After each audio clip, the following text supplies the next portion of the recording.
What's actually a joke is some dumbass dismissing over 55 million international unions and 14 million union members because some press coordinator denied a dude press credentials. And that's obviously. Fucking A.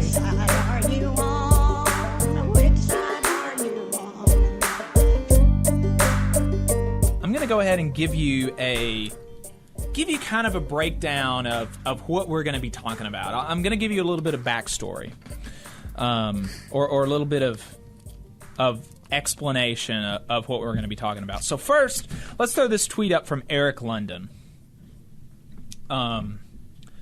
Says, quote, "The UAW has rejected WSWS labor editor Jerry White, SEP's request for press credentials to report on next week's UAW convention, a significant violation of the First Amendment."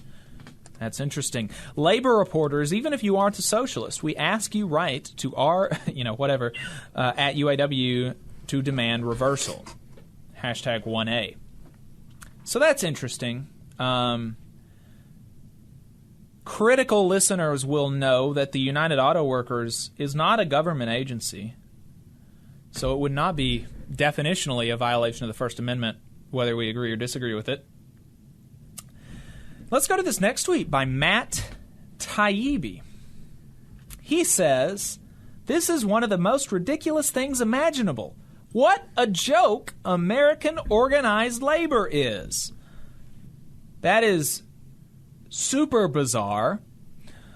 And then somebody replied to him that said, "Have you ever read any of WSWS's labor, quote, reporting? They are not a serious news or journalistic organization." And Matt Taibbi said, "So you deny people credentials because they disagree with you." And let's put that tweet up. And the World Socialist website absolutely is a serious organization, even though I disagree with a lot of what they write, which is bizarre. Just a bizarre thing to say. And then let's go to this last tweet here from a friend of the show, Conor Lewis, and then we'll bring Conor on to talk about it. And this tweet is, "Even if we conceded this is ridiculous, it's not. What's actually a joke is some dumbass dismissing over 55 million international unions and 14 million union members because some press coordinator denied a dude press credentials." And that's obviously. Fucking A, right? I mean, seriously. Seriously. So we've got Conor on now. Conor Lewis is editor of the Labor Journalism Collective Strikewave. He is a union staffer. He is a union member. Conor, welcome to the program. We appreciate your time. Hey, thanks for having me. Absolutely. So we, this started with the United Auto Workers rejecting the World Socialist website's request for press credentials. And Matt Taibbi's contention is that basically you should give press credentials to anybody who wants them, apparently, and also that the World Socialist website is a serious organization. What would be your immediate thought to both of those contentions? My first kind of question is, are they going to give press credentials to The Blaze? Are they going to give it to Breitbart? Are they going to give it to any variety of right-wing organizations? I mean, any reasonable person understands that there's a limit to where you issue press credentials, especially when you're talking about press credentials for a governing body of your organization that has a wider range of political organizations that are opposed to its existence. I mean, there is a reasonable spectrum, and I think that it's totally fine for a union to decide what is and isn't, within that spectrum. And now also, I went over this, but I just want to get your take on it. Do you think this is a violation of the First Amendment of the United States Constitution? Absolutely not. I mean, it's an absurd contention because, again, it's the same thing, right wing, I don't know a polite term to use for it, but, a lot of right wing folks will say that, Twitter censoring them or, getting reported on Twitter is a violation of their First Amendment rights. And obviously that's not the case. It's a private organization. We can have a reasonable discussion about, the degree to which they control content and information on those platforms. Right. But private organizations do absolutely have the right under the First Amendment to control who has access. And, it's just an absurd contention. Right. And now, so you said that obviously, they've got the right to do this. It's not a violation of the First Amendment. And you will be limiting to a certain extent based on people that are fundamentally opposed to the existence of your organization, like right-wing organizations like The Blaze and Breitbart. Potentially, I mean, we don't know if they've issued them press credentials. I think probably our assumption would be that they haven't. But if they did, they should. They should not give those organizations press credentials because they're not serious about labor reporting.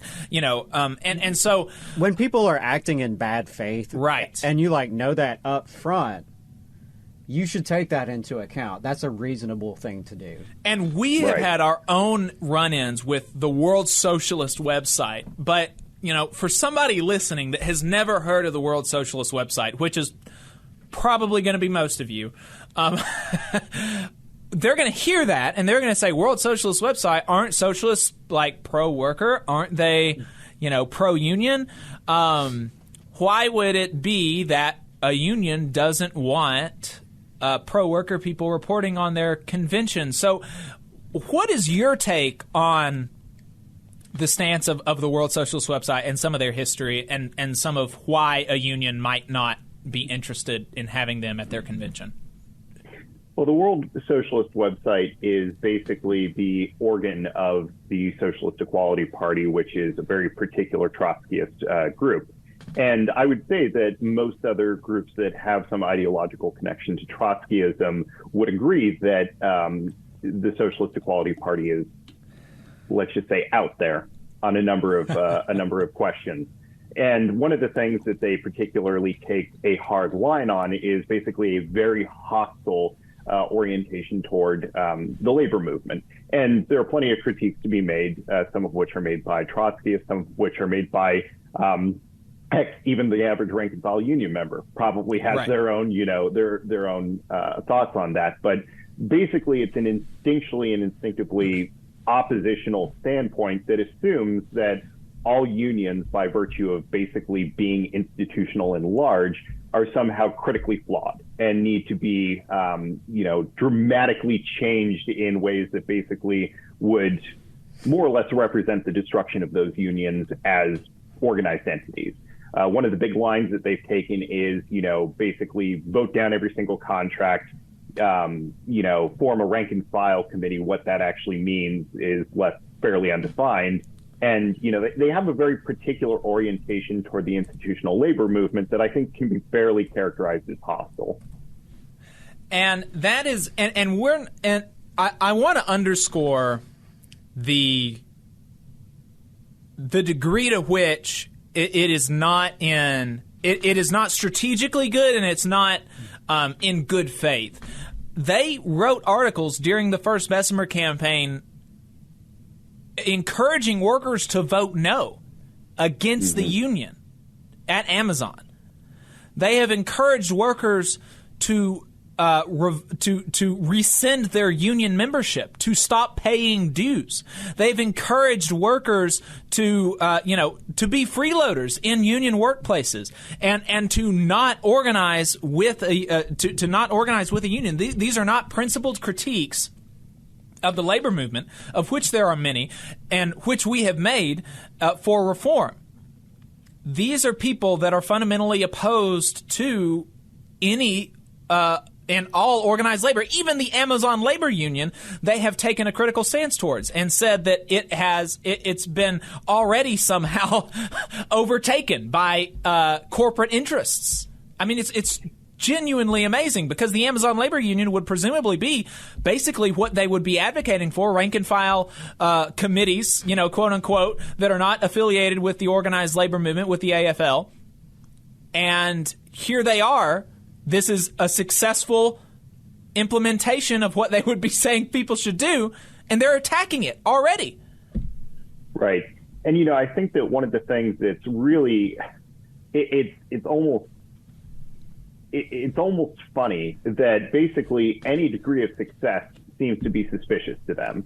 Right. If you actually have organization and the ability to win, it's automatically suspicious.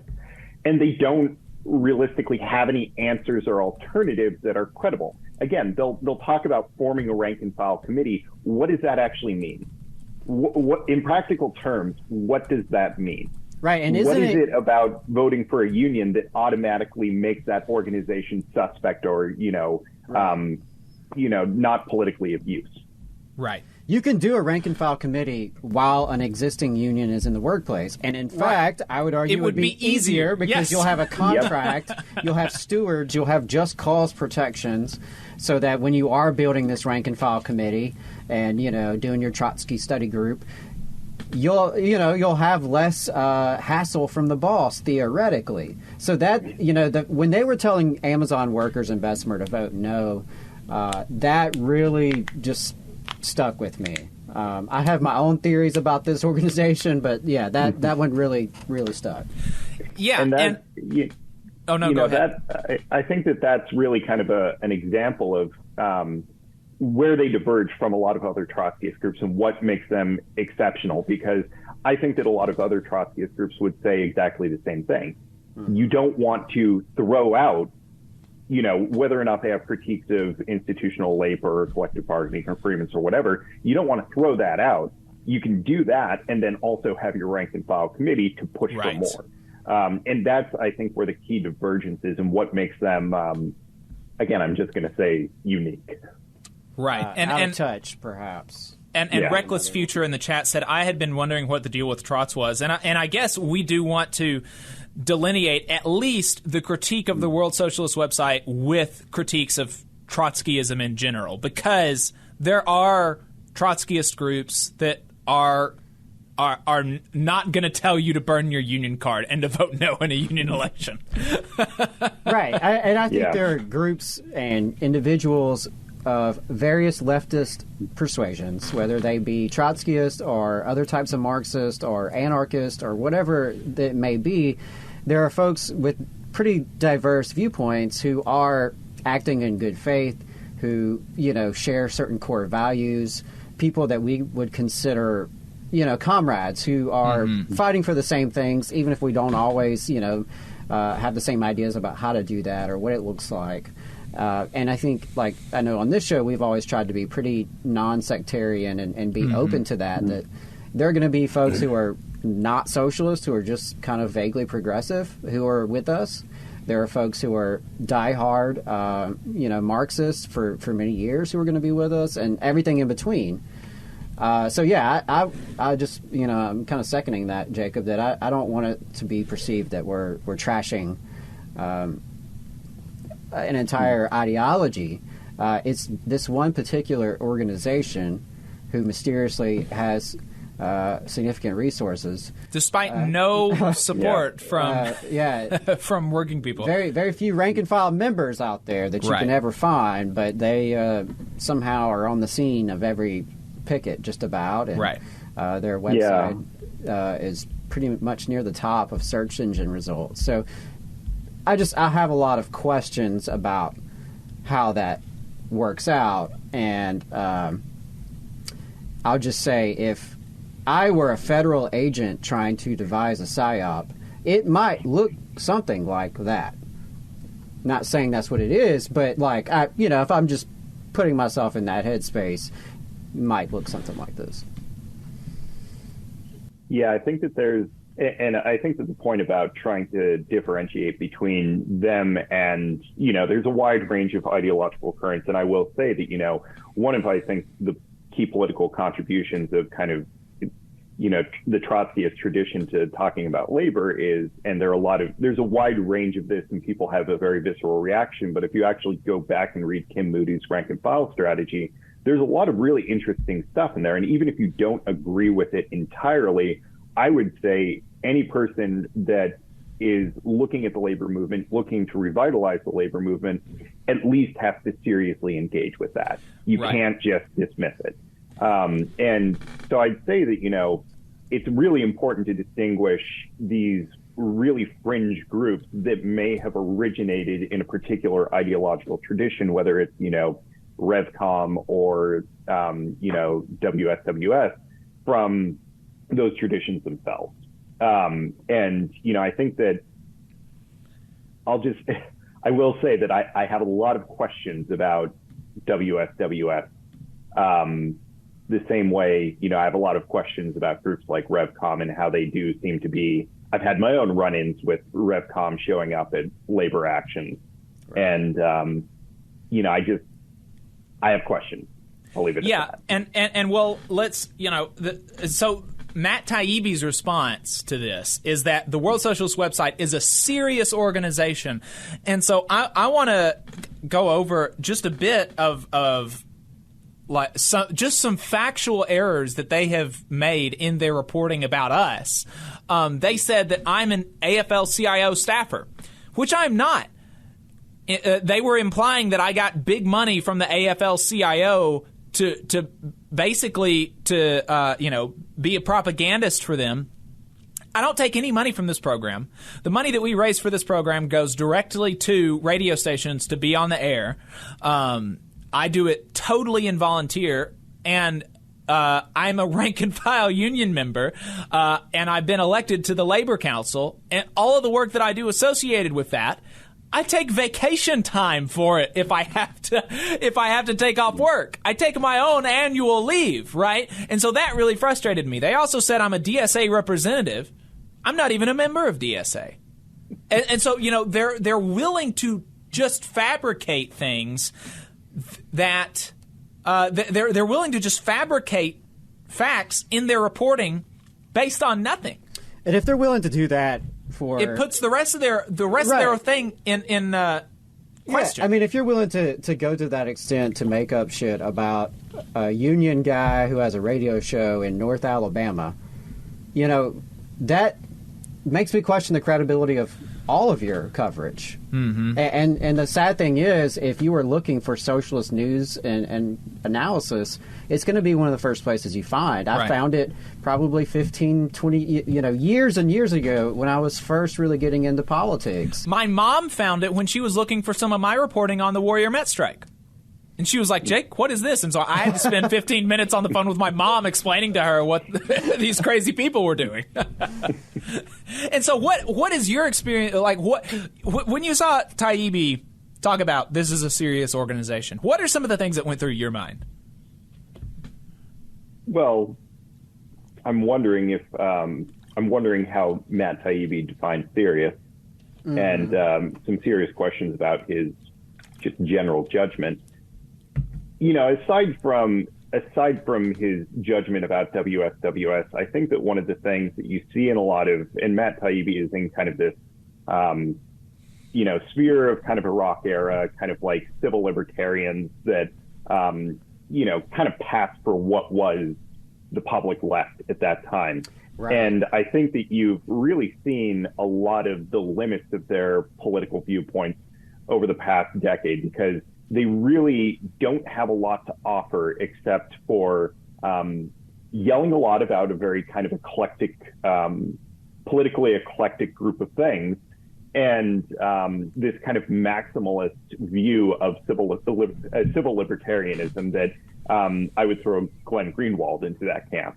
And, there's a lot of overlaps there. So, I think that to them, his kind of knee-jerk reflexive defense of WSWS says a lot about his own politics and the drawbacks of them, as well as, I think, again, well, some of his judgment. But as far as WSWS being a serious organization, I'm not going to pretend that I've read every single thing that they've written, and I'm sure that if you really dug, you could probably find something that was interesting, that wasn't, wasn't totally out there, that might be, insightful or, have something to offer. I but found, on the whole, I'll say I found some articles from them where like 90% of it pretty solid. Right. Then you get to the end, and then there's something like totally batshit thrown in. Right. And that's the frustrating thing is, even when there is solid reporting, they always have to go back to the line.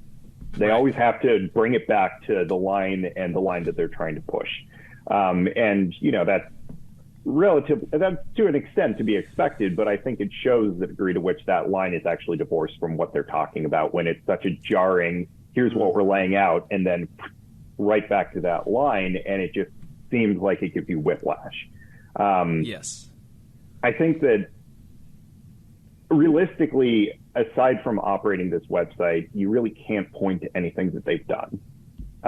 You can't point to any concrete political successes. You can't point to any kind of, concrete organization. You can't point to chapters. You can't point to really anything except for running this website, publishing books.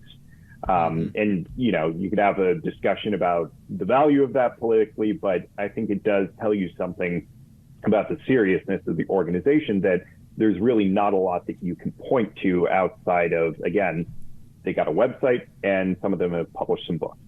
Right. And it's not like they just want to be a journalism outfit. They are an activist organization. It's not like Jacobin.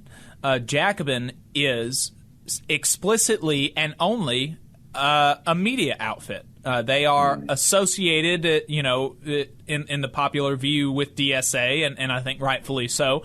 But Jacobin as a thing is a media institution. The World Socialist website is explicitly an organ of the Socialist Equality Party.